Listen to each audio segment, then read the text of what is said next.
আসসালামু আলাইকুম সবাইকে। যারা দীর্ঘ বিরতির পর আজকে লাইভে এসেছি, বেশ কিছু বিষয় আমার কাছে মনে হয়েছে আপনাদের প্রতি আমার জবাবদিহিতা রয়েছে এবং সেই দায়বদ্ধতা থেকে আমার কাছে মনে হয়েছে সেই জিনিসগুলো আপনাদেরকে পরিষ্কার করা উচিত, যাতে করে আপনাদের যে সংশয়গুলো তৈরি হয়েছে, অনেকগুলো জিজ্ঞাসা তৈরি হয়েছে, অনেকগুলো প্রশ্ন আপনাদের তৈরি হয়েছে, সেই বিষয়গুলো যেন আমরা পরিষ্কার করতে পারি। সেই জায়গা থেকে আজকের এই লাইভে আসা। তো আপনারা যারা আমাদেরকে পার্লামেন্টে দেখছেন, আমরা পার্লামেন্টে বিরোধী দল হিসেবে আপনাদের প্রতিনিধিত্ব আমরা করছি। আপনারা দেখেছেন গত সপ্তাহটা অনেকটা ইভেন্টফুল একটা উইক ছিল, সেই উইকে আপনারা দেখেছেন সংসদ থেকে বিরোধী দলের ওয়াকআউট আপনারা দেখেছেন, সংসদে আপনারা দেখেছেন সংশোধনী বিতর্ক, সেখানে সংবিধান সংশোধনী বিতর্ক সেখানে হয়েছে। আপনারা দেখেছেন সেখানে বিভিন্ন এমপিরা বিভিন্ন সংস্কার নিয়ে সেখানে তারা তাদের আর্গুমেন্টগুলো সেখানে প্লেস করেছে। আপনারা দেখেছেন সেখানে অনেকগুলো অর্ডিন্যান্স সেখানে বিলে পরিণত করা হয়েছে, আইনে রূপান্তর করা হয়েছে। অনেকগুলো বিলকে সেখানে সংশোধনী আকারে সংসদে উত্থাপন করা হয়েছে, কিছু কিছু বিলকে সংসদ থেকে বাতিল করে দেওয়া হয়েছে, সংসদে উপস্থাপনই করা হয় নাই। তো সেই জায়গা থেকে আমার কাছে মনে হয়েছে আপনারা অনেকগুলো এক্সপ্লেনেশন ডিজার্ভ করেন। আপনারা যারা আমাদেরকে ভোট দিয়েছেন, আপনারা যারা চেয়েছেন আমরা যেন সংসদে যাই, আপনাদের প্রতিনিধিত্ব আমরা করি, আপনারা আপনাদের প্রতিনিধিত্বের জায়গা থেকে আপনারা অনেক জায়গায় আশাহত হয়েছেন, অনেক জায়গায় আপনারা আশা পেয়েছেন। সার্বিক বিষয়গুলো নিয়ে মনে হয়েছে যে আপনারা আমাদের কাছ থেকে কিছু এক্সপ্লেনেশন ডিজার্ভ করেন। সেই জায়গা থেকে চলেন, আমরা অনেকগুলো প্রশ্ন আছে, আমরা কেন বারবার ওয়াকআউট করেছি, বিরোধী দল কেন বারবার ওয়াকআউট করেছে, এটা আপনাদের একটা বড় ধরনের একটা প্রশ্ন। কেন আমরা সংসদে কথা বলি না, কেন অন্যান্য ট্রেজারি বেঞ্চের মন্ত্রীরা কথা বলার পরে আমরা কেন সেগুলোর বিরোধিতা আমরা করি না সংসদে দাঁড়িয়ে, সেটা আপনারা আমাদের কাছ থেকে জানতে চেয়েছেন। তৃতীয়ত, অর্ডিন্যান্সগুলো যেগুলো বাতিল করে দেওয়া হয়েছে, মূলত সেই অর্ডিন্যান্সগুলোতে কী ছিল সেটি আপনারা, আমার কাছে মনে হয় সেগুলো আপনারা ডিজার্ভ করেন আমাদের কাছ থেকে জানার জন্য। আমরা 3 নম্বর প্রশ্ন থেকে আসি যে অর্ডিন্যান্সগুলোতে মূলত আসলে কী ছিল। প্রথমে আসেন, আমরা শুরু করব যে অর্ডিন্যান্সটা নিয়ে, সেটা হচ্ছে জাতীয় যে পুলিশ কমিশনটা ছিল, পুলিশ কমিশনটা নিয়ে আমরা শুরু করি। দেখেন, এই সংসদে আমার কাছে মনে হয়েছে যেই কমিশনগুলোর সবচেয়ে বেশি দরকার ছিল তার মধ্যে অন্যতম একটা দরকারি একটা কমিশন ছিল পুলিশ সংস্কার কমিশন। দুঃখজনক বিষয় হচ্ছে এই কমিশনটা সংসদে উঠানোই হয় নাই, এই যে অর্ডিন্যান্সটা সংসদে উঠানোই হয় নাই। অর্থাৎ এটা আলোচনার জন্য এটার প্রয়োজন আছে কি না, বা এটা কতটা প্রয়োজন, জনগণের জন্য কতটা প্রয়োজন, এটা নিয়ে আলোচনা করার জন্য সংসদে উঠানোই হয় নাই। মানে পুলিশ এই অভ্যুত্থানের অন্যতম একটা স্টেক হোল্ডার, তাদের রোল কী ছিল সেটা নিয়ে আমাদের পরবর্তীতে কথাবার্তা আছে, কিন্তু অন্যতম একটা স্টেক হোল্ডার। আমরা পরবর্তী রাষ্ট্র ব্যবস্থাটা যদি জনবান্ধব করতে চাই তাহলে পুলিশের স্বাধীনতা না, পুলিশের সুরক্ষাটা আমাদের প্রয়োজন ছিল। কিন্তু দুঃখজনক বিষয় হচ্ছে সেটা নিয়ে এই সংসদে কোনো ধরনের কথা সরকারি দল বলতে দেয়নি। সরকারি দল এই অর্ডিন্যান্সটাকে জাস্ট ল্যাপস করে দিয়েছে। এবার আসেন এই সংস্কার কমিশনে কি ছিল আমাদের। আপনি যদি মনে করে দেখেন তো, আবু সাইদ হত্যা মামলার যে রায়টা হয়েছে, যেই এএসআই ছিল উনি কিন্তু বারবার করে বলছিলেন যে আমার কোনো দোষ নাই, সরকার আমাকে নির্দেশ দিয়েছে, আমি সেই নির্দেশ অনুযায়ী গুলি করেছি। ঠিক সেটাই, পুলিশকে নির্দেশ দেওয়া হয়, সেই নির্দেশকে লফুল নাকি আনলফুল সেটাকে অ্যাসেস করা কিন্তু পুলিশের পক্ষে সেটা সম্ভব হয়ে ওঠে না। তো আমাদের যে পুলিশটা গড়ে উঠেছে, এই পুলিশ সম্পর্কে আমাদের যে ধারণা, সেই ধারণাটা কি, সে পুলিশ হচ্ছে খারাপ, পুলিশ ঘোষ খায়, পুলিশ হচ্ছে দুর্নীতিগ্রস্ত, পুলিশ হচ্ছে চাঁদাবাজ, পুলিশের জমি দখল করে, মানুষের সম্পদ দখল করে বাসা থেকে উঠাই নিয়ে যায়। অর্থাৎ জনগণ এবং পুলিশের সম্পর্কটা এরকম বিরোধের একটা সম্পর্ক। জনগণের বিরুদ্ধে পুলিশের যে একটা চিত্র আবহমান কাল থেকে প্রতিষ্ঠিত করা হয়েছে, এটা আসলে রাষ্ট্রের জন্য কোনো সুখকর নয়। পুলিশ কিন্তু জনগণের বিরুদ্ধে থাকার কথা ছিল না। পুলিশকে যেভাবে ঘুষখোর হিসেবে উপস্থাপন করা হয়েছে, রাষ্ট্র যেভাবে পুলিশকে হাতিয়ার বানিয়েছে দমনপীড়নের, সরকার যেভাবে দমনপীড়নের হাতিয়ার বানিয়েছে পুলিশকে, এটা হওয়ার কথা ছিল না। সেজন্য এই অভ্যুত্থানের পরে আমরা চেয়েছিলাম যে পুলিশকে একটা গুণগত সংস্কার হোক। কিভাবে গুণগত পুলিশের এই সংস্কারটা হোক, সেটা হচ্ছে আমরা চেয়েছিলাম পুলিশের যে একটা অভিযোগ আছে, আপনি দেখেন পুলিশের বর্তমান পরিস্থিতি, পুলিশ হচ্ছে, আমি ব্যক্তিগতভাবে মনে করি রাষ্ট্রের সবচেয়ে নিরীহ যদি রাষ্ট্রের কোনো অঙ্গ সংস্থা থাকে সেটা হচ্ছে পুলিশ। পুলিশকে মারতে বললে মারে, ছাড়তে বললে ছাড়ে, ধরতে বললে ধরে। পুলিশের এর বাইরে কিন্তু কিছু করার নাই। পুলিশকে যেই তার ঊর্ধ্বতন কর্মকর্তা যেই অর্ডার দেয়, সেটা লফুল হোক আর আনলফুল হোক, পুলিশ কিন্তু এটাকে বাস্তবায়ন করতে হয়।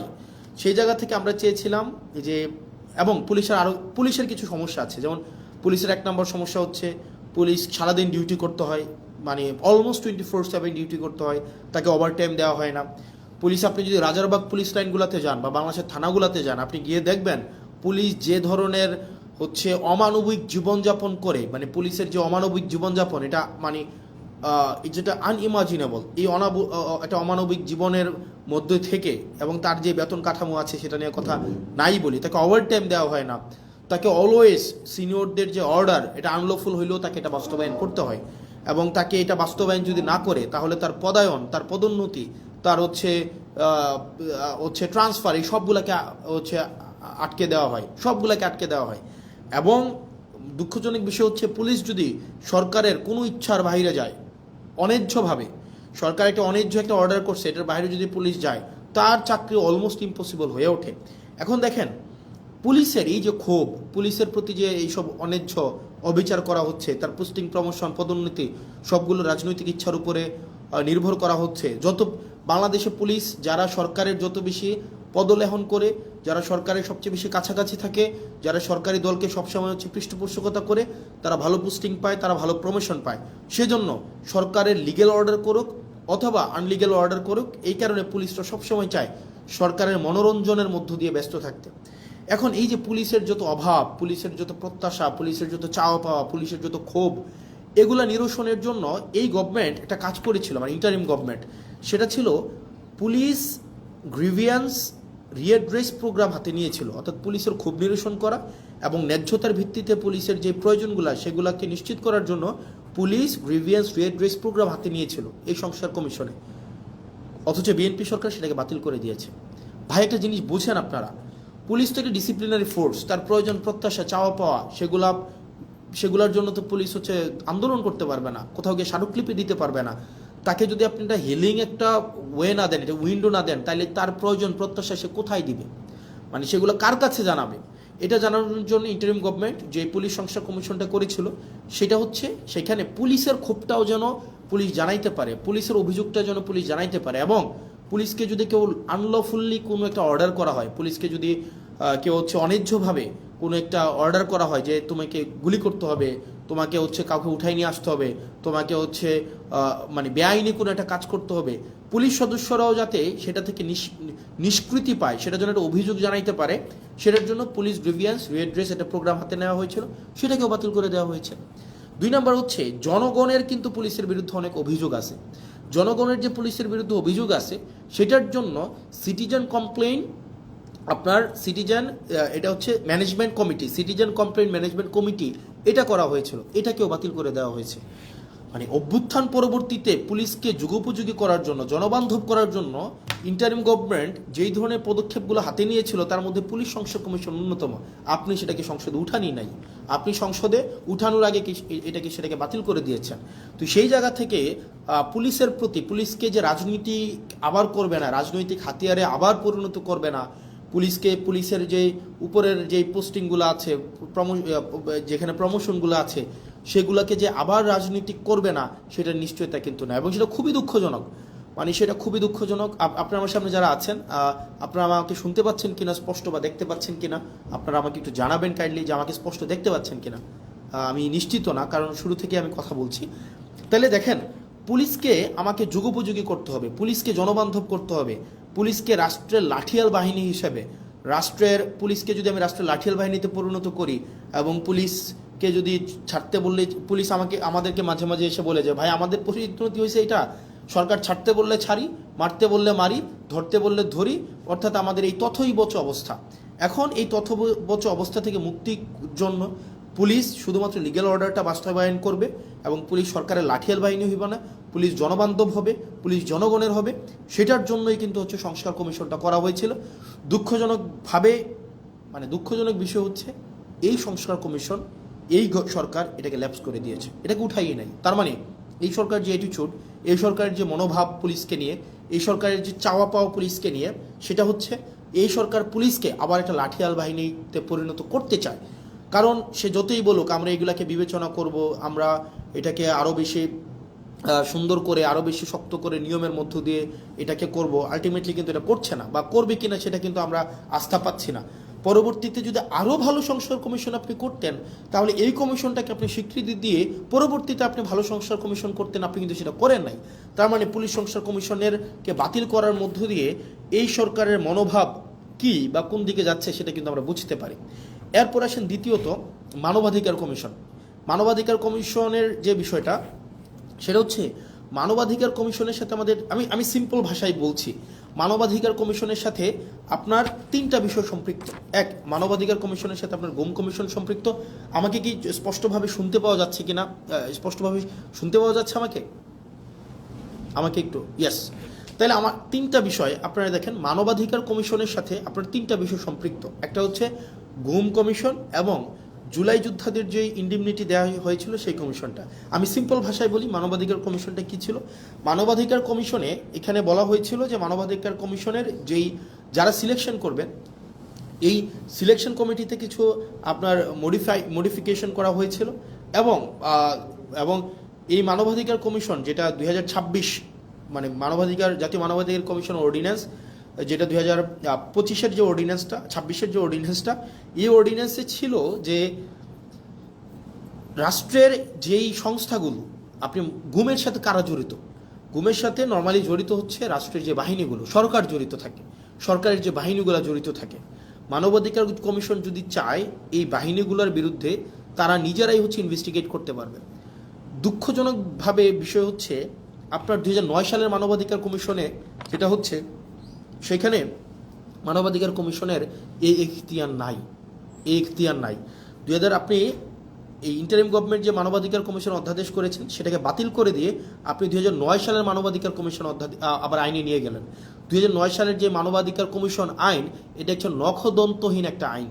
এই আইনের কোনো ধরনের হচ্ছে, এই আইনটা শুধুমাত্র খাতা কলমে আছে, এটার কোনো বাস্তবায়ন নাই, এবং এটা সরকারের একটা দপ্তর।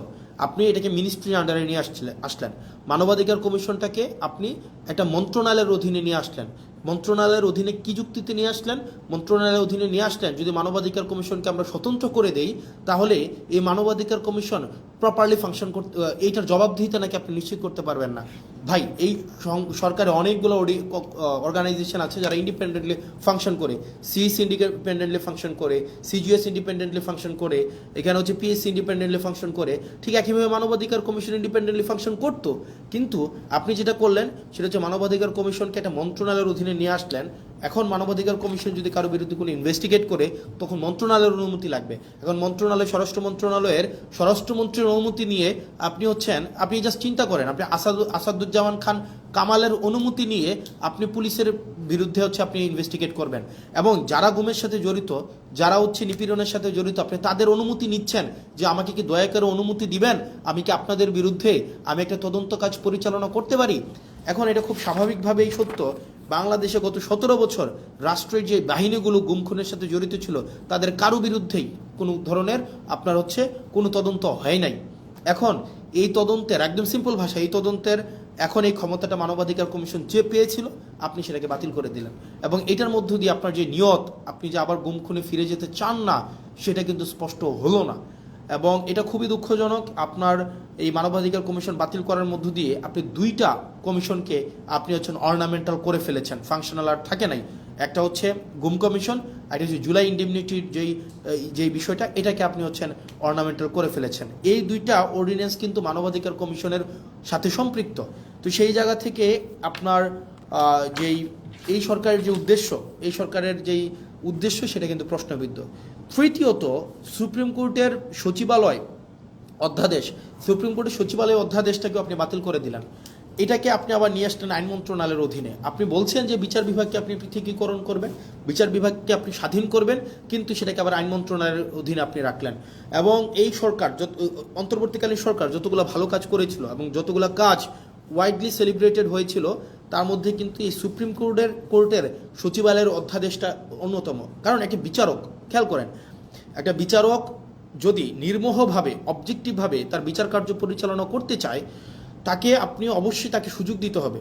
এখন একটা বিচারকের পোস্টিং, প্রমোশন, পদোন্নতি সবগুলো যদি আপনার আইন মন্ত্রণালয়ের উপরে নির্ভর করে, রাজনৈতিক সদিচ্ছার উপরে নির্ভর করে, তখন দেখা যাবে কোনো রাজনৈতিক কোনো বিবাদে যখন বিচারক কোনো একটা রায় দিবেন, সেই রায় যদি সরকারের পছন্দ না হয়, আপনি তাকে সোজা খাগড়াছড়ি পোস্টিং করে দিলেন, বান্দরবনে পোস্টিং করে দিলেন, এবং তাকে আপনি আলাদা বাজেট দিচ্ছেন না তার বিচার কার্যের যে সচিবালয় পরিচালনা করার জন্য। সেই জায়গা থেকে আপনি একটা মন্ত্রণালয়ের অধীনে রেখে, আইন মন্ত্রণালয়ের অধীনে রেখে আপনি কখনোই স্বাধীন, অবজেক্টিভ, বস্তুনিষ্ঠ, নিরপেক্ষ বিচার কার্য, বিচার বিভাগ আপনি কখনোই এনশিওর করতে পারবেন না। সেজন্য অন্তর্বর্তীকালীন সরকার এই বিচার বিভাগকে পৃথকীকরণ করেছিল, বিচার বিভাগকে এম্পাওয়ার করেছিল, এবং বিচার বিভাগ যেন সে তার নিজস্ব সচিবালয়ের মধ্য দিয়ে তার কার্যক্রম পরিচালনা করতে পারে সেটার ব্যবস্থা নিয়েছিল। কিন্তু বিএনপি এসে কী করলো, সেটাকেও বাতিল করে দিল। মানে এটা ইটস ভেরি আনফর্চুনেট। মানে আপনি এই ধরনের একটা প্রোগ্রেসিভ মুভকে আপনি বন্ধ করে দিয়ে আবার আপনি পিছনের দিকে হাঁটা শুরু করলেন। বিচার বিভাগকে আবার আইন মন্ত্রণালয়ের অধীনে নিয়ে আসলেন, আইনমন্ত্রীর অধীনে নিয়ে আসলেন। আইনমন্ত্রীর ইচ্ছা, সদিচ্ছার উপরে পোস্টিং, প্রমোশন, পদোন্নতি সব কিছু নির্ভর করবে। আইনমন্ত্রী সংসদে দাঁড়িয়ে খুব সুন্দর করে বললেন যে উনার নাকি এই ধরনের ক্ষমতা নাই। মাননীয় আইনমন্ত্রী, আপনি যতই সুন্দর করে বলেন না কেন আপনার এই ক্ষমতা নাই, কিন্তু এই জিনিসগুলো, পোস্টিং, পদোন্নতি, এই বিষয়গুলো কিন্তু আপনার ইচ্ছাতেই হয়ে থাকে, আইনমন্ত্রীর ইচ্ছাতেই হয়ে থাকে, এবং এটা হচ্ছে রেওয়াজ। আপনারা আমাদেরকে রেওয়াজ এবং নিয়মের বারবার যেই ধরনের লিস্ট, বারবার যেই ধরনের আপনারা আমাদেরকে সবক দেন, এই সবকের সেটা অংশ। এবং এটার মধ্য দিয়ে আবার আইন বিভাগকে রাজনীতিকীকরণ করা, বিচার বিভাগকে আবার রাজনীতিকীকরণ করা হইল। আবার সেখানে জাস্টিস মানিকের মতো আমরা বিচারক পাইতে যাচ্ছি, আবার ওবায়দুল হকের মতো আমরা বিচারক পাইতে যাচ্ছি, যেখানে আপনার রাজনৈতিক সদিচ্ছার উপরে বিচার কার্য পরিচালনা করা হবে, এবং সেটি আমাদের জন্য খুবই দুঃখজনক, এবং সেটা রাষ্ট্রের জন্য একটা ব্যাকওয়ার্ড মুভ। তারপর পরবর্তীতে যেই কমিশনটাকে, যেই সরকারি মুভকে বা আমাদের অগ্রগতিকে একদম নষ্ট করে দেওয়া হয়েছে, সেটা আমাদের পরবর্তীতে স্থানীয় সরকার রিলেটেড অর্ডিন্যান্স ছিল।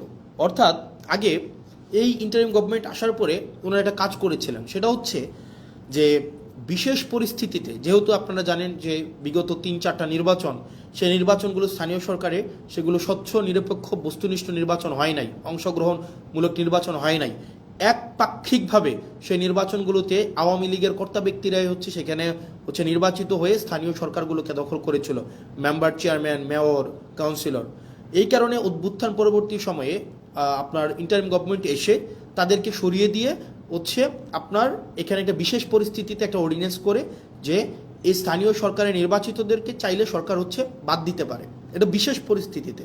এখন অভ্যুত্থান পরবর্তীতে একটা বিশেষ পরিস্থিতিতে একটা অর্ডিন্যান্স আপনি স্থানীয় সরকারের তাদেরকে বাতিল করে দেওয়ার জন্য আপনি করলেন, কিন্তু আপনি বিএনপি, আপনি নির্বাচিত সরকার এসে এই অর্ডিন্যান্সটাকে আপনি আইনে পরিণত করলেন। কিভাবে আইনে পরিণত করলেন? আপনি এখন এই গভর্নমেন্ট, এটার ফলাফলটা কি হয়েছে? এটার ফলাফলটা হয়েছে, এখন ধরে একটা নির্বাচনের মধ্য দিয়ে কেউ চেয়ারম্যান হলো, কেউ মেয়র হলো, কেউ কাউন্সিলর হলো। এখন বর্তমানে যে আইনে আছে, সরকার চাইলে বিশেষ পরিস্থিতিতে কাউন্সিলরকে বাতিল করে দিতে পারবে, মেয়রকে বাতিল করে দিতে পারবে, উপজেলা চেয়ারম্যানকে বাতিল করে দিতে পারবে। অর্থাৎ একটা নির্বাচিত একটা অংশকে সরকার চাইলে বাতিল করে দিতে পারবে, সরকারের কাছে যদি মনে হয় সে ইনঅ্যাপ্রোপ্রিয়েট। তার মানে এই পুরা স্থানীয় সরকার ব্যবস্থাকে সরকারিকরণ করা হইল, দলীয়করণ করা হইল। আপনি নির্বাচিত হয়ে আসেন, সমস্যা নাই, আপনি যখনই সরকারের বিরুদ্ধে কোনো অবস্থান নেবেন, আপনাকে চাইলে সরকার বাদ দিয়ে দিতে পারবে। এই ধরনের একটা কালো আইন এই সংসদে পাশ করা হয়েছে, এই ধরনের কালো আইন। তার মানে মানবাধিকার কমিশন, পুলিশ সংস্কার কমিশন, গুম কমিশন, সুপ্রিম কোর্টের সচিবালয় অধ্যাদেশ, স্থানীয় সরকার রিলেটেড যে বিষয়গুলো রয়েছে, এইখানে বিএনপি যে অবস্থানটা নিয়েছে, এই অবস্থানটা জনগণের বিরুদ্ধে একটা অবস্থান, গণতন্ত্রের বিরুদ্ধে একটা অবস্থান, মানুষের জন আকাঙ্ক্ষার বিরুদ্ধে একটা অবস্থান। এখন আপনারা আমাকে প্রশ্ন করতে পারেন যে ভাই, সংসদে তো দেখি শুধুমাত্র আপনাদের আইনমন্ত্রী সালাউদ্দিন সাহেবই কথা বলেন, সংসদে দেখি আসাদুজ্জামান সাহেব আইনের ব্যাখ্যা দেন 40-45 মিনিট ধরে, সালাউদ্দিন সাহেব আমরা দেখি সেখানে 50 মিনিট ধরে কথা বলেন, আপনারা কেন কথা বলেন না? এখানে যে বিষয়টা আমাদেরকে এই সংসদে কথা বলতে দেওয়া হয় না। আমি একটা এক্সাম্পল দিই, যেমন আপনার সালাউদ্দিন সাহেব আমাদের স্বরাষ্ট্রমন্ত্রী উনি যখনই দাঁড়ান, উনি যেহেতু ট্রেজারি বেঞ্চের উনি মেম্বার, ট্রেজারি বেঞ্চের উনি, অর্থাৎ উনি এবং উনি হচ্ছেন স্বরাষ্ট্রমন্ত্রী, উনি যখনই দাঁড়ান যেই বিষয়ে ধরেন, যেমন মানবাধিকার কমিশন বিষয়ে আমাকে সময় দেওয়া হয়েছিল মাত্র কত, আমাকে সময় দেওয়া হয়েছিল 2 মিনিট, আমাকে সময় দেওয়া হয়েছিল মাত্র 2 মিনিট, মাত্র 2 মিনিট। আর এই বিষয়ে সালাউদ্দিন সাহেব 40 মিনিট কথা বলেছেন, 40 মিনিট। আমাদের সুপ্রিম কোর্টের সচিবালয়ের বিষয়ে আপনার 8 মিনিট কথা বলেছেন আপনার আক্তার ভাই, আসাদুজ্জামান সাহেব কথা বলেছেন অলমোস্ট 40 মিনিট। তাহলে ঘটনাটা কি দাঁড়ায়? ঘটনাটা দাঁড়ায়, ধরেন কোনো একটা অর্ডিন্যান্সের পক্ষে আমি 5 মিনিট কথা বললাম, 5 মিনিট, এটার বিরুদ্ধে সালাউদ্দিন সাহেব 40 মিনিট কথা বললেন, 40 মিনিট, আপনি 40 মিনিট। এই 40 মিনিটে উনি যদি কোনো অযৌক্তিক কথাও বলেন, সেটাকে যখন আমি আবার দাঁড়াবো যে ওনার অযৌক্তিক কথাগুলোকে খণ্ডন করার জন্য, আমাদেরকে সেখানে কোনো অ্যালাউ করা হয় না। তার মানে আপনি সময় পাচ্ছেন 5 মিনিট আর সালাউদ্দিন সাহেব সময় পাচ্ছেন 40 মিনিট। আপনার কাছে উনার কথাটাই হচ্ছে কি, আপনি উনার মতো করে মনের মাধুরী মিশিয়ে, মেটাফোর দিয়ে, উনি হচ্ছে ইতিহাস টেনে, উনি উনার নিজের ব্যক্তিগত অভিজ্ঞতা, দর্শন সবগুলাকে উনি হচ্ছেন সংমিশ্রণ করে উনার মনের মাধুরী মিশিয়ে উনি কথা বলতে পারেন। এবং সেই জায়গা থেকে আমাদেরকে সময় দেওয়া হয় 2 মিনিট এবং রিকোয়েস্ট করে সময় নেওয়া হয় 1 মিনিট, এবং যখনই আবার সময় চাওয়া হয় তখন আমাদেরকে বলা হয় this is not Shahbag square, it's parliament, which is very unfortunate. কারণ আপনি একই টপিকে আপনার মানবাধিকার কমিশনের বিলের উপরে সালাউদ্দিন সাহেব কথা বলবেন 45 মিনিট, আর সেখানে আমাকে কথা বলতে দিচ্ছেন আপনি 2 মিনিট, আপনি আমাকে 2 মিনিট কথা বলতে দিচ্ছেন। মানে এটা খুবই আনজাস্টিফাইড। যখন এটারই বিরোধিতা আমরা করেছিলাম, যখন এটাই চেয়েছিলাম যে এটার বিরোধিতা হচ্ছে, তখনই হচ্ছে আমাকে বলা হইলো যে this is not Shahbag square, it's parliament. এবং বিএনপি এক ধরনের 2টা কাজে জুচ্চুরি করেছে, জুচ্চুরি মানে সিম্পল জুচ্চুরি করা। জুচ্চুরি করা কি? জুচ্চুরি হচ্ছে ওনারা দিনের আলোতে প্রতারণা করেছে। যেমন জুলাই জাদুঘর একটা অধ্যাদেশ ছিল, এই অধ্যাদেশটা কথা ছিল এটাকে অপরিবর্তিতভাবে সংসদে আইন আকারে পাশ করা হবে। ওনারা কি করলেন? ওনারা একদম সংসদ শুরু হওয়ার সময়, সংসদ একদম বিলটা পাশ করার 5 মিনিট আগে ওনারা এটাকে সংশোধনী আকারে উপস্থাপন করে ওনারাকে বিলটাকে পাশ করায় নিলেন, যেটা কোনো এটাকে একটা কমিটমেন্ট ব্রিচ করা হয়েছে। এটা কথা ছিল না, কথা ছিল এটা অ্যাজ ইট ইজ পাশ করাবে। এখন আপনি আমাকে বলতে পারেন তাহলে আপনারা প্রতিবাদ করলেন না? আমরা অবশ্যই প্রতিবাদ করেছি। এবং আপনারা যদি দেখে থাকেন তাদের যেহেতু মেজরিটি 2/3, তারা এখন কাউকে আর তোয়াক্কা করার প্রয়োজন মনে করে না। তাদের কথা হচ্ছে আপনারা পার্লামেন্টে থাকলে থাকবেন, না থাকলে নাই, আমার যে আইনটা আমি যেভাবে ইচ্ছা আমি করব এবং যেভাবে ইচ্ছা আমি সেটাকে পাশ করব। এবং ওনারা আরও কয়েকটা জায়গায় ওনারা আমাদের সাথে প্রতারণা করে যাচ্ছেন, বাংলাদেশের সাথে প্রতারণা করে যাচ্ছেন। যেমন কথা ছিল প্রত্যেকটা আইন, পূর্ণাঙ্গ আইন অন্তত 3 দিন আগে সবার কাছে ওনারা হচ্ছে পূর্ণাঙ্গ বিলটা ওনারা হাতে দিবেন। ওনারা 3 দিন আগে হাতে দেন না। ওনারা যেটা করেন, ওনারা হচ্ছে বিলটা সংসদে উত্থাপনের 15 মিনিট আগে আপনাকে এতগুলো পেয়ে যায় না ধরাই দেবে, 15 মিনিট আগে।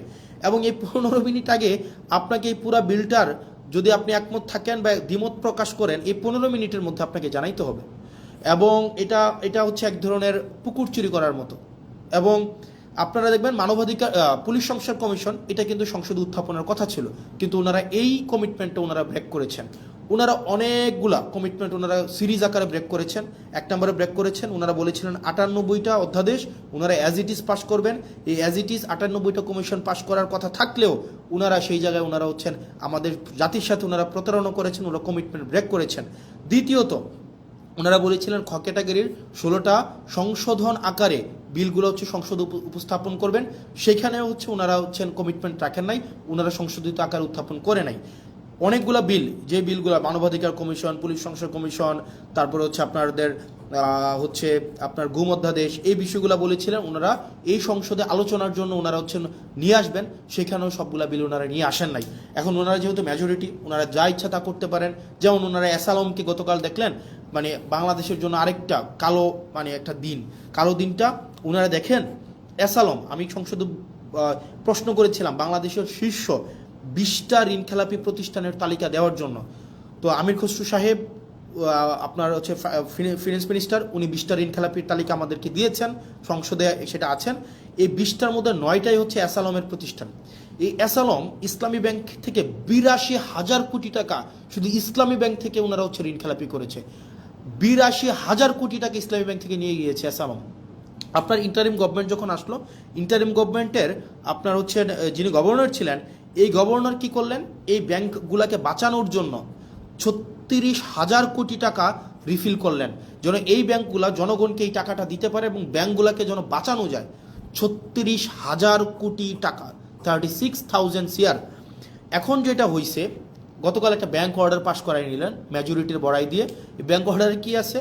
অর্ডারে আছে আপনার আগের যারা মালিক ছিল, যারা ব্যাংকগুলোকে চুরি নষ্ট করেছে, যারা ব্যাংকগুলোকে একদম মানে ধ্বংস করে দিয়েছে বাংলাদেশের অর্থনীতিকে আওয়ামী লীগের সময়, এবং এই ব্যাংকগুলোকে চুরি করে টাকাগুলোকে বিদেশে নিয়ে গিয়েছে, এই ইন্টারিম গভর্নমেন্ট স্ট্রিক্ট আইন করেছিল তাদেরকে কোনোভাবে এই ব্যাংকে ফেরত আনা যাবে না, এই মালিকদেরকে আর ব্যাংক তুলে দেওয়া হবে না। কারণ ভাই, তারা ব্যাংকগুলোকে নষ্ট করে দিয়ে জনগণের টাকাগুলোকে বিদেশে পাচার করে দিয়েছে, এই মালিকদের হাতে আর ব্যাংক তুলে দেওয়া যাবে না।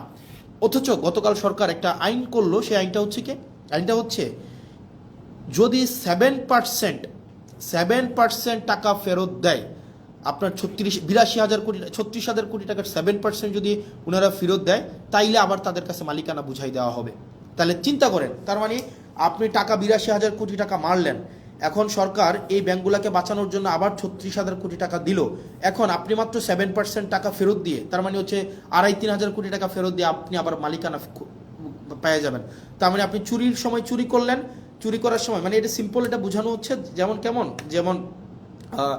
যদি বলতে যাই, আপনার একটা দোকান আছে, এই দোকানে 1 লক্ষ টাকা ছিল, আপনার এই 1 লক্ষ টাকার পুঁজিটাকে পুঁজিটাকে বিক্রি করে দিলেন, একদম আপনার লাভ তো করলেন না, পুঁজিটাকে বিক্রি করে দিলেন, 1 লক্ষ টাকাই আপনি বিক্রি করে দিলেন, নিজের মতো করে খরচ করে ফেললেন, এই 1 লক্ষ টাকা সরাই নিলেন।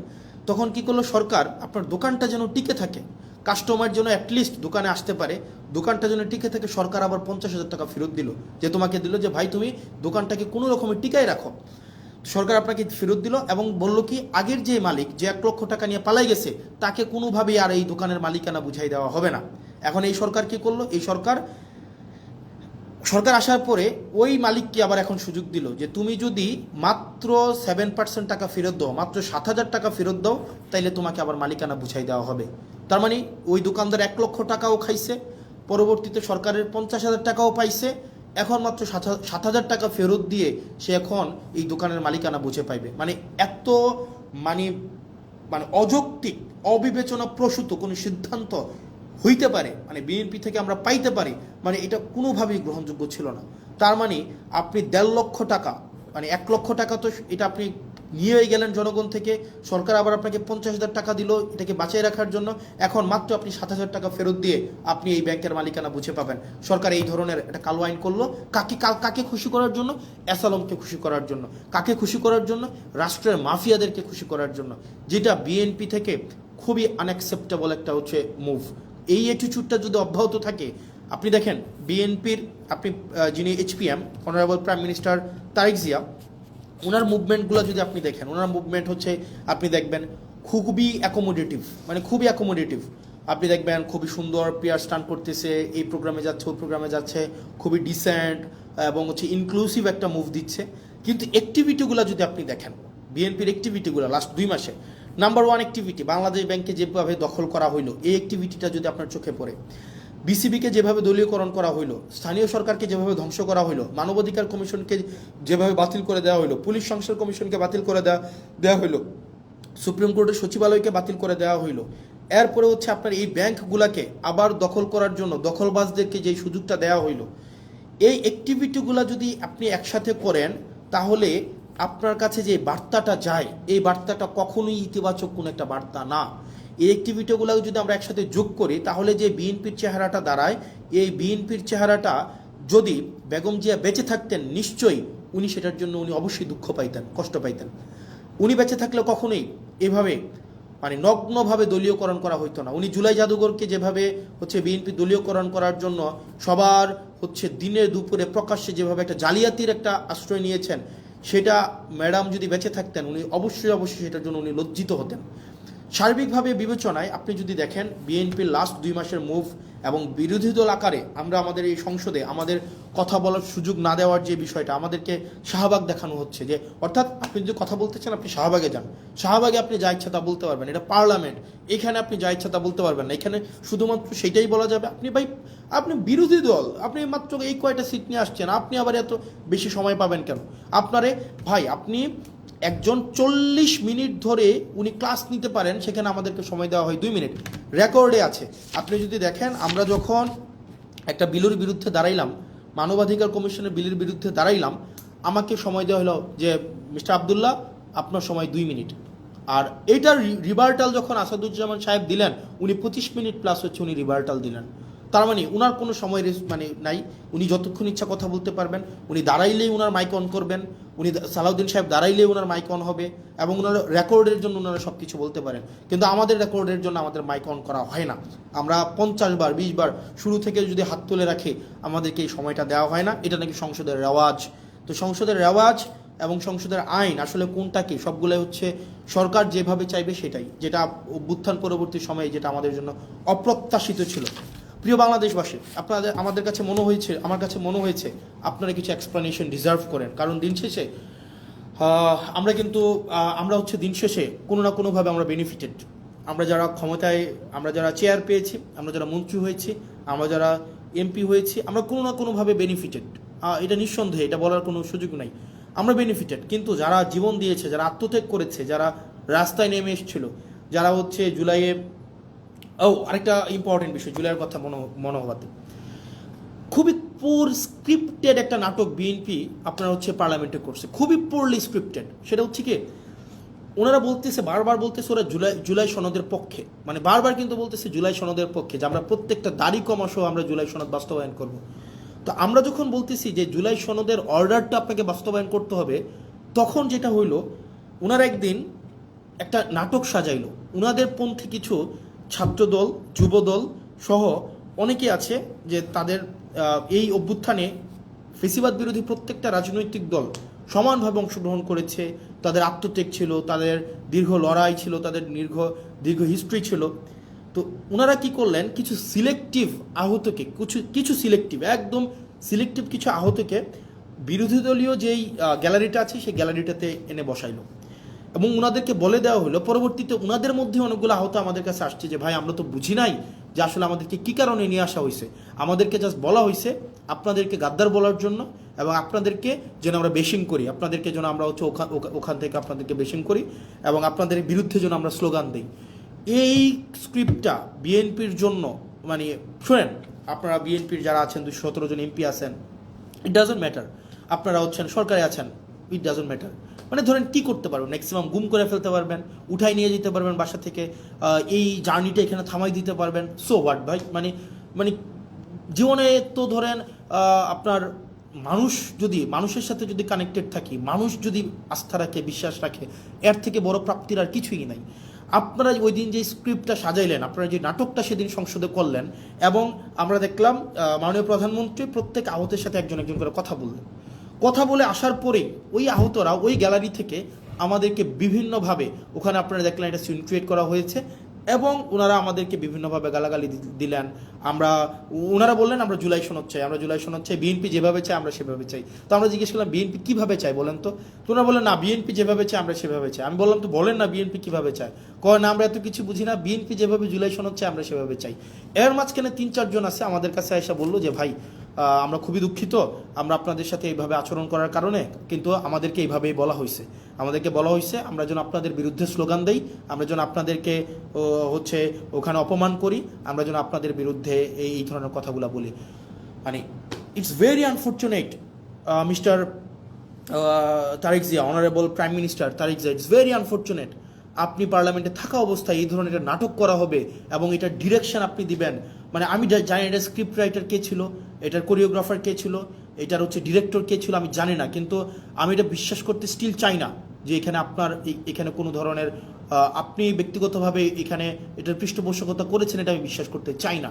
কিন্তু এটা যদি হয়ে থাকে, এটা ভেরি আনফর্চুনেট, এটা আপনার জন্য একটা ডিসক্রেডিট। কারণ আপনি এই ধরনের একটা মানে সংসদে যারা মানে বিএনপিপন্থী জুলাই, জামাতপন্থী জুলাই যুদ্ধে এইভাবে ক্লাসিফিকেশন করবেন এবং তাদেরকে দিয়ে প্রেস কনফারেন্স করিয়ে আমাদের বিরুদ্ধে কথা বলাবেন, এবং তারা পরবর্তীতে এসে তারা বুঝবে, তারা স্বীকার করবে যে তাদেরকে ব্যবহার করা হয়েছিল, এর থেকে দুঃখজনক mister Tarique Zia, honourable prime minister, কিছু হইতে পারে না। এবং এটা আপনার জন্য খুবই ডিসগ্রেস, আমি একজন পলিটিশিয়ান, আমি হচ্ছে একই সংসদে বসি, এবং আমার কাছে মনে হয়েছে লাস্ট 1 মাসের অ্যাক্টিভিটিতে আমাকে অবশ্যই কথা বলতে হবে এবং আপনারা যেই কাজটা করেছেন, আমি জানি না কে এটার স্ক্রিপ্ট রাইটার ছিল, কে এটার ডিরেক্টর ছিল, এটা যদি আপনারা করে থাকেন, এই যে জুলাই যোদ্ধাদের মধ্যে যেই বিভাজন আপনারা করলেন এবং তাদেরকে যেভাবে রাজনৈতিক টুল হিসাবে আপনারা ব্যবহার করলেন, এটা আপনার জন্য এটাতে আপনার লজ্জিত হওয়া উচিত। এবং আমি বিশ্বাস করতে চাই আপনি এই ক্ষেত্রে কোনো ধরনের আপনার নিজস্ব কনসেন্ট ছিল না। আর আপনাকে যারা বুঝিয়েছে, এই স্ক্রিপ্ট রাইটার যারা ছিল, ডিরেক্টর যারা ছিল, তারা আপনাকে বিপদে ফেলবে। প্রিয় দেশবাসী, আমাদের দেশ যেদিকে যাচ্ছে, আমাদের বাংলাদেশ যে পথে হাঁটছে, আমরা যেদিকে যাচ্ছি, কোনো ইতিবাচক বার্তা আমাদেরকে দিচ্ছে না। আমাদের যারা আত্মত্যাগ দিয়েছিল, তারা যে কারণে আত্মত্যাগ করেছিল, রাষ্ট্রের স্ট্রাকচারাল রিফরমেশনের জন্য। কিন্তু দিন শেষে রাষ্ট্রের স্ট্রাকচারাল রিফরমেশন তো হচ্ছে না, আমরা সেটা পারছি না, এটা আমাদের ফেইলিওর, আমরা বারবার বলে যাচ্ছি। এবং বিএনপি থেকে প্রত্যাশা আরও বেশি ছিল। তবে থ্যাংক ইউ বিএনপি, আপনারা এই রং মুভগুলো নিচ্ছেন এবং জনগণ আপনাদেরকে কিভাবে দেখে আপনারা মানুষের কাছে যান। এবং আপনারা যে মনে রাখবেন, বয়স আমার মাত্র 27 বছর 7 মাস, ছোটো মুখে অনেক বড় কথা বলছি। আপনারা সংখ্যাগরিষ্ঠতার যে একটা আত্মতুষ্টিতে আপনারা ভুগছেন, আত্মবিশ্বাসী হওয়াটা ভালো, কিন্তু আত্মতুষ্ট আপনারা যেভাবে হচ্ছেন যে আপনারা যা ইচ্ছা তা করতে পারবেন এই সংখ্যাগরিষ্ঠতার 2/3 মেজরিটির এই বড়াই দিয়ে, মনে রাখবেন সংখ্যাগরিষ্ঠতা কখনোই ভালো কিছু নিয়ে আসে নাই। আপনার 96-তে, আপনার 91-তে সংখ্যাগরিষ্ঠতা ছিল, আর at the end of the day রাষ্ট্রের সংকটের দিকে আপনারা নিয়ে গিয়েছিলেন। 2001-এ যখন আপনারা সরকার গঠন করলেন, তখন আপনারা হচ্ছেন সংকটের দিকে নিয়ে গিয়েছেন। রাষ্ট্র, সরকার, জনগণ আপনাদেরকে সুযোগ দিয়েছিল আপনারা আবার ইতিহাসের ইতিবাচক একটা অংশের পার্ট হওয়ার, কিন্তু দুঃখজনক বিষয় আপনারা সেটা হন নাই। এবং আমাদের অনেক এমপিও আছে, বিএনপির মন্ত্রীদেরকে আসলে রাগাইতে চায় না, মনে করে যে এলাকার বাজেট টাজেট বন্ধ করে দিবে, উন্নয়ন কার্যক্রম বন্ধ করে দিবে, তাদের সাথে আসলে সম্পর্ক নষ্ট করে কী লাভ, আবার সম্পর্ক ভালো রেখেও কী লাভ। যেটা সত্য সেটা বলতে হবে। আমার এলাকার বাজেট বন্ধ করে দিবেন, দেন। আমার এলাকার উন্নয়ন কার্যক্রম বন্ধ করে দিবেন, দেন। পুলিশ আমাকে সহায়তা না করার জন্য আপনারা ফোন দিয়ে বলে দিবেন পুলিশ যেন আমাকে সহায়তা না করে, দেন। আপনি এডমিনকে, প্রশাসনকে বলে দিবেন হাসনাতের এলাকায় হাসনাতকে সহায়তা করিয়েন না, দেন, সমস্যা নাই। দিন শেষে আমি এটা বিশ্বাস করি, বাংলাদেশের জনগণ আমাদের পক্ষে আছে, দেবিদ্বারবাসী আমার পক্ষে আছে। এবং আমার বরাদ্দ বন্ধ করে দেওয়া, আমার এলাকার পুলিশকে আপনারা ফোন দিয়ে বলে দিবেন আমাকে যেন হেল্প না করে, কোনো সমস্যা নেই। আপনি ধরেন এটা যদি মনে করেন আপনার এই ক্ষমতাটা স্থায়ী, এটা সবসময় থেকে যাবে, এটা মানে এটা কোনোভাবেই সম্ভব না। মানে আপনারা আমাকে অসহযোগিতা করেন, ওয়েলকাম। দেবিদ্বারবাসী জানে, দেবিদ্বারবাসী এমনি 17 বছর ধরে বঞ্চিত ছিল, হয়তো আর কিছুদিন থাকবে। আপনারা আমার হয়তো উন্নয়ন কার্যক্রম আটকাই দিবেন, আমার বিভিন্ন কাজ আটকাই দিবেন, পুলিশ হয়তো আমাকে অসহযোগিতা করবে, অ্যাডমিনিস্ট্রেশন আমাকে হয়তো অসহযোগিতা করবে, কিন্তু সত্য বলা থেকে আমাকে বিরত রাখতে পারবে না। সংসদে একটা চেয়ার তো কী হয়েছে ভাই, একটা লাইফে, একটা জীবনে, মানে 2টা ডাল ভাত খায় বেঁচে থাকলেই তো হয়েছে, এর বেশি তো কোনো কিছুর দরকার নাই। মানে মাইরা ফেলবেন, ফাইন, মাইরা ফেললে একটা মহৎ কোনো কিছুর জন্য মৃত্যু, একটা স্বাভাবিক একটা বিছানায় পড়ে মৃত্যু, দুইটা তো সেম না। একটা মহৎ কিছুর জন্য মৃত্যু, আমি নিজেই তো আত্মতুষ্টিতে থাকবো যে না, একটা মহৎ কিছুর জন্য মারা গিয়েছে বা মেরে ফেলা হয়েছে, সো হোয়াট। পরিবার, ব্যক্তিগত স্বার্থ, ব্যক্তিগত চাহিদা সব কিছুর ঊর্ধ্বে উঠে এই বাংলাদেশের দলের ঊর্ধ্বে উঠে বাংলাদেশের স্বার্থ আমাদের প্রয়োজন আছে। বিএনপির আপনারা যারা আছেন, সরকারের আপনারা যারা আছেন, শুধু তো সরকারের বিএনপি নাই, সরকারের গণ অধিকার পরিষদ আছে, সরকারের রাষ্ট্র সংস্কার আছে, আন্দোলনের সাকিব ভাই আছেন। আপনারা যে চুপ করে থাকেন, এগুলো বাংলাদেশকে খুব দুঃখ দেয়, বাংলাদেশের মানুষকে খুব দুঃখ দেয়। যারা জুলাই রাস্তায় নেমে আসছিল, এই জুলাই যারা রাস্তায় নেমে আসছিল, তারা আমাদেরকে এমপি বানানোর জন্য রাস্তায় নেমে আসে নাই, তারা রাষ্ট্র সংস্কারের জন্য আসছিল। দুঃখজনক বিষয়, আপনারা কার প্ররোচনায়, কার কথায় বা কিভাবে আপনারা একটা ব্যাকওয়ার্ড মুভ নিয়েছেন, সেটা আমাদেরকে অনেক বেশি আমাদেরকে কষ্ট দেয়। প্রিয় বাংলাদেশবাসী, আমরা আমাদেরকে এই বিষয়গুলোকে আপনারা আমলে নেবেন। আমাদের যে প্রয়োজন, রাষ্ট্রের কাঠামোগত যে পরিবর্তনগুলো, আমাদের রাষ্ট্রের কাঠামোগত পরিবর্তনগুলোকে আমাদের অবশ্যই নিয়ে আসতে হবে। মানে নো ম্যাটার হোয়াট, কে বাধা দিচ্ছে, কিভাবে বাধা দিচ্ছে, আমাদেরকে রাষ্ট্র কাঠামোর পরিবর্তন না হওয়া পর্যন্ত আমাদের এই লড়াই চালাই যেতে হবে। কিন্তু অত্যন্ত দুঃখজনক বিষয়, দেখেন, মানে এটা আমাদের জন্য খুবই দুঃখজনক। আন্দোলনের সময় দেখা যায় নিম্নবর্ণের মানুষগুলা, নিম্নবর্গের রাজনৈতিক কর্মীরা রাস্তায় এসে জীবন দেয়, ব্যবসায়ীরা তখন এসে টাকা পয়সা দেয়, আন্দোলনের পরে দেখা যায় হচ্ছে রাজনীতিবিদরা আবার ব্যবসায়ীদের সাথে হাত মিলায়, রাজনীতিবিদরা তাদের পদ পদবি পায়, যেমন আমরা পেয়েছি। আমি নিজেকে সেখান থেকে আলাদা করছি না, কিন্তু দিন শেষে জনগণ কিছুই পায় না। মানে আমরা জনগণের জন্য আসলে কি করতেছি? সবগুলা করতেছি দলের জন্য, সবগুলা করতেছি ব্যক্তির জন্য, সবগুলা করতেছি নিজের জন্য। মানে এই পিপলটা কোথায়? পিপল তো আমাদের মধ্যে নাই, মানে আমাদের মধ্যে তো পিপল নাই। মানে আমরা জনগণের জন্য তো কিছু করতেছি না। যারা কোনো কিছু না পাওয়ার জন্য রাস্তায় নেমে আসছিল, যে এই ছেলেটা, আপনাদের মনে আছে জুলাইতে একটা ছেলে মাথার মধ্যে একটা কড়াই বেঁধে পিছনে এইচএসসির এডমিট কার্ডটা বেঁধে রাস্তায় নেমে আসছিল, এই পোলাপয়েন্টগুলো কেন আসছিল রাস্তায় বলেন তো? যে মেয়েটা একটা আপনার হচ্ছে ক্রিকেট ব্যাট হচ্ছে কাঁধ ভেঙে স্কুল ব্যাগে নিয়ে যাচ্ছিল তার ভাইকে মেরে ফেলতেছে বলে, বা হচ্ছে রাষ্ট্র কাঠামোর এই যে নষ্ট হয়ে গেছে বলে, ওই মেয়েগুলা কি পাইছে? তাদের কাছে আসলে আমরা কি জবাব দিব? যে মায়েরা রাস্তার মধ্যে নেমে আসছিল, তাদের কাছে আসলে আমরা কি জবাব দিব? আমি খুব দুঃখ পাই এই সংসদ, যে সংসদে ইলিয়াস আলীর ওয়াইফ বসে আছে, যে সংসদে হুম্মাম কাদের বসে আছে, যে সংসদে আরমান বসে আছে, সেই সংসদে আপনার গুম অধ্যাদেশ বাতিল করে দেয়, সেই সংসদে মানবাধিকার কমিশন বাতিল করে দেয়। আমরা কিচ্ছু করতে পারলাম না। যেই সংসদে প্রত্যেকটা মানুষ সাফারার, সেই সংসদে আজকে এই সাফারারগুলাই অনেকটা অপ্রেশরের ভূমিকায় অবতীর্ণ হতে যাচ্ছে। আমি বিশ্বাস করতে চাই না এটা। তো দিন শেষে আসলে জনগণ কিছুই পায় নাই, জনগণ সবসময় টুল হিসাবে ব্যবহার করা হয়। তাদেরকে কাজে লাগাইয়া যারা ক্ষমতায় থাকে তাদের ক্ষমতাকে ইলাস্ট্রেট করতে চায়। তো প্রিয় বাংলাদেশবাসী, আমরা আমরা আমরা সরি, আমরা পারছি না। তবে এর মানে এই না যে আমরা হাল ছেড়ে দেব। আমরা আমাদের শেষটা দিয়ে, আমরা আমাদের জায়গা থেকে আমাদের চূড়ান্ত ত্যাগ যদি করতে হয়, সেই ত্যাগের বিনিময় হইল আমাদের এই স্ট্রাকচারাল রিফরমেশনগুলোতে আমরা কোনোভাবেই কম্প্রোমাইজ করব না। আপনারা একবার ভাবেন তো, আপনারা এখন যারা আমাকে দেখছেন এই পাশে, যারা কেউ আমাকে দেখছেন, কেউ আমাকে শুনছেন, কেউ আমাকে গালাগালি করছেন, আপনারা যারা গালাগালি করছেন তারা সহ আপনাদের সবাইকে একটা প্রশ্ন।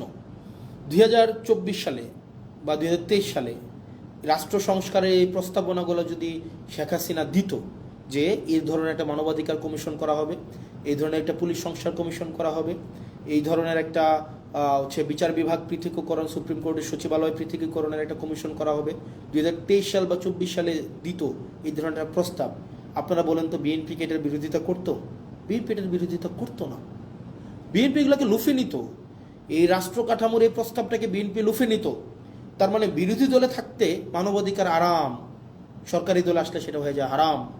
বিরোধী দলে থাকলে পুলিশের স্বাধীনতা চাওয়া আরাম, সরকারি দলে আসলে পুলিশের সুরক্ষা এবং স্বাধীনতা চাওয়া হয়ে যায় হারাম। বিরোধী দলে থাকলে বিচার বিভাগের স্বাধীনতায় রাস্তা গরম করতে দেখা যায়, কিন্তু সরকার গঠন করার পরে আর এই হচ্ছে আপনার বিচার বিভাগের স্বাধীনতা তখন হয়ে যায় হারাম। এই যে দ্বিচারিতা, চেয়ার পরিবর্তনের সাথে সাথে, ঋতু পরিবর্তনের সাথে সাথে, দিক পরিবর্তনের সাথে সাথে এই যে দ্বিচারিতা আপনাদেরকে জনগণ বিচ্ছিন্ন অবশ্যই করবে। প্রিয় দেশবাসী, আমরা আমাদের জায়গা থেকে প্রত্যেকটা মানুষ, আমি বিশ্বাস করতে চাই আমাদেরকে আর এই যে ধরেন ওই যে একটা কথা আছে না, ভূগোল বুঝায়া আমাদেরকে জনগণ বিরোধী কোনো ধরনের কর্মসূচি করে ফেলবে সরকার, এই সরকারি এই সুযোগ আমরা দিব না। জীবন চলে গেলে জীবন দিব, যান চলে গেলে যান দিব, কিন্তু রাষ্ট্রবিরোধী, সরকারি বিরোধী মানে কোনো ধরনের কোনো কার্যক্রম করতে দেব না। রাষ্ট্রবিরোধী, জনগণ বিরোধী। অনেকেই বলেন যে ভাই আপনি যেভাবে কথা বলতেছেন, এই যে একজন বলতেছে আপনাকে তো সরকার ফান্ড বন্ধ করে দিবে, দেখ সো হোয়াট, মানে আমি কি সরকারের পা চাটবো নাকি? মানে মন্ত্রীর সাথে সম্পর্ক রাখবো একটা অনিচ্ছ সুবিধা পাওয়ার জন্য, সংসদে দাঁড়ায় একটা ন্যায় কথা বলা থেকে বিরত রাখবো নাকি? ভাই মানে আমার জবাবদিহিতা হচ্ছে মানুষের কাছে, মন্ত্রীর কাছে না। মন্ত্রী এই বছর আছে, আরেক বছর থাকবে না, এই টার্ম আছে, আরেক টার্ম থাকবে না, কিন্তু জনগণ সবসময় থাকবে। সুতরাং যদি আপনি আমাকে বলেন যে সত্য বলা থেকে বিরত রাখার জন্য, শুধুমাত্র বরাদ্দ পাওয়ার জন্য, ফান্ড পাওয়ার জন্য, সত্য বলার থেকে বিরত রাখার জন্য আমি যদি এখনই এই কম্প্রোমাইজ করি, পরবর্তীতে আরও বড় কিছু পাওয়ার জন্য আমি বিভিন্নভাবে আমার জীবনটা কম্প্রোমাইজের মধ্য দিয়েই যাবে। না দিল, ফান্ড বন্ধ করে দিল, পুলিশ আমাকে হেল্প করা বন্ধ করে দিল, অ্যাডমিনিস্ট্রেশন আমাকে হেল্প করা বন্ধ করে দিল, যে আমাকে অনৈধ্যভাবে আমাকে আমার পথকে বাধাগ্রস্ত করবে, তারা তাদের ফলাফল সেটা কোনো না কোনোভাবে পাওয়া যাবে। মানে এটা এটা এটা এটা এটা মানে আমি ন্যাচারে বিশ্বাস করি, আমি ন্যাচারাল জাস্টিসে বিশ্বাস করি, সেটা কোনো না কোনোভাবে পেয়ে যাবে। এটা এটা কিচ্ছু আসে যায় না আমার।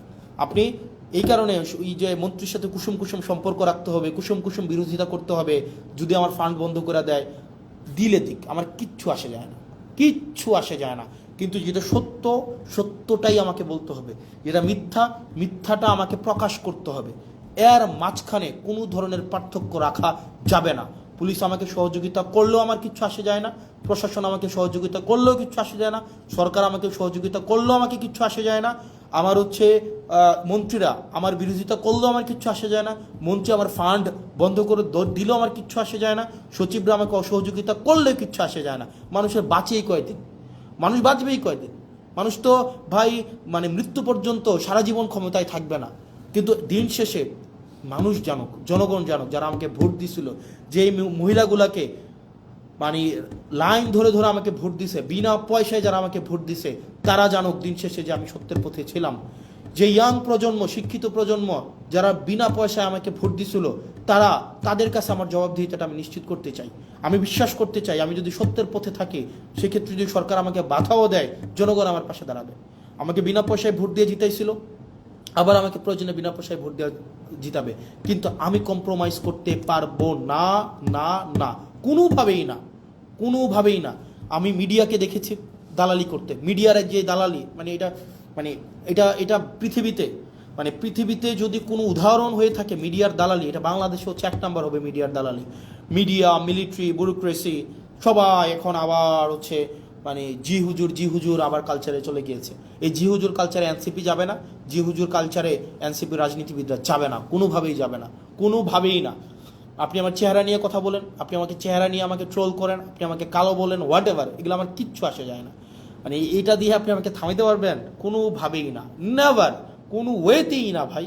যেটা সত্য, এই সত্য, যত মানে ইভেন আমার জীবনের যদি কষ্ট হয়, আমার জীবনের যদি স্যাক্রিফাইস হয়, সেইটা থেকে আপনি আমাকে বিরত রাখতে পারবেন না, যতদিন না পর্যন্ত এই স্ট্রাকচারাল রিফরমেশনগুলো তৈরি হবে, মানে আপনার স্ট্রাকচারাল রিফরমেশনগুলো বাস্তবায়ন না হয়, ততক্ষণ পর্যন্ত আমাদের এই লড়াই চলবে, আমাদের লড়াই চলবে। আপনি সংসদে আমাদেরকে লবিতে আসা বলবেন বয়স কত, মাত্র এতদিন, আর অপেক্ষা করো, অপেক্ষা করো, দরকার আছে শত্রু বাড়াইয়া, দরকার আছে শত্রু বাড়াইয়া।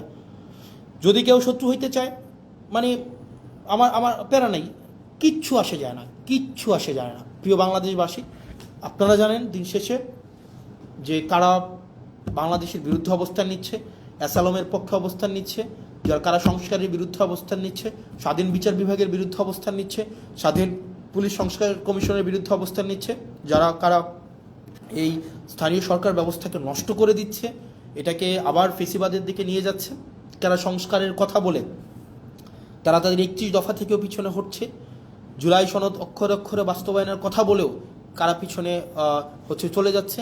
এই জিনিসগুলাই শিক্ষিত প্রজন্ম, আপনারা নিশ্চয়ই আপনাদের বিবেক বিবেচনা সুবোধ আছে এবং সেই বিষয়ে আপনারাই হচ্ছেন সিদ্ধান্ত নেবেন। আপনারা ভালো থাকবেন, সুস্থ থাকবেন।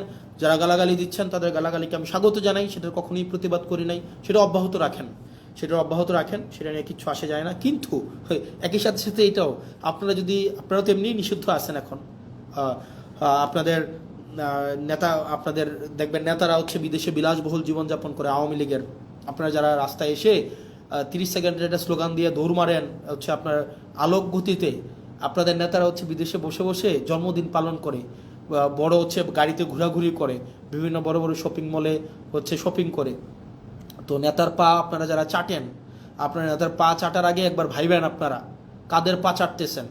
আবার যখন যদি আপনার হচ্ছে এই পা চাইটা কোনো লাভ নাই রে ভাই, এই পা চাইটা লাভ আছে।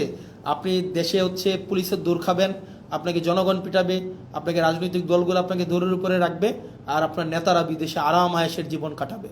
আপনি হচ্ছেন এদিকে হচ্ছে বুড়িগঙ্গার তীরে হচ্ছে জীবনযাপন করবেন, 200 টাকা ভাড়ায় বাসায় থাকবেন অন্ধকার গরমের মধ্যে, আর আপনার নেতা ট্যাম্পসের মধ্যে অথবা দুবাইয়ের হচ্ছে নদীর মধ্যে ইয়ট নিয়ে ঘুরে ঘুরে বেড়াবে এবং সেখানে হচ্ছে উনি জন্মদিন পালন করবে। তো এই বিষয়গুলো একটু মাথায় রাখেন যে কার পিছনে যাচ্ছেন এবং হচ্ছে কাদের জন্য রাজনীতি করছেন।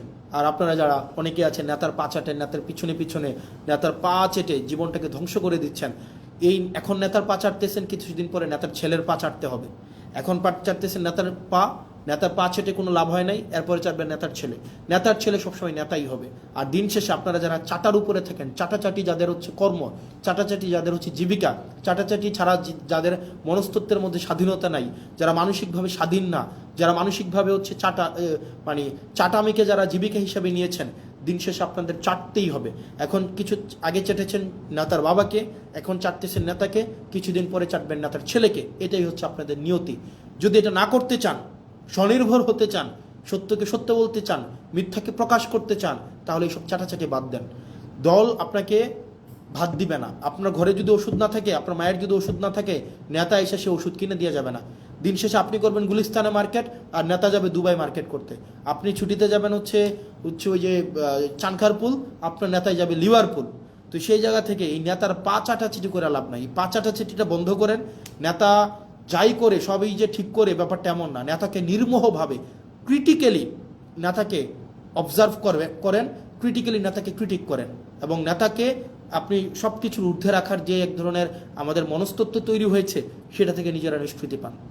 আপনারা ভালো থাকেন, সুস্থ থাকেন, এবং আপনাদের সাথে দেখা হবে যতদিন পর্যন্ত আপনাদের সমর্থন আমাদের সাথে আছে, আপনাদের প্রত্যাশা আমাদেরকে ঘিরে তৈরি হচ্ছে, যতদিন পর্যন্ত সেটা থাকবে, আপনাদের জন্য আমরা কথা বলে যাব। আপনারা ভালো থাকেন। আসসালামু আলাইকুম রহমতুল্লাহি ওয়া বারাকাতুহু।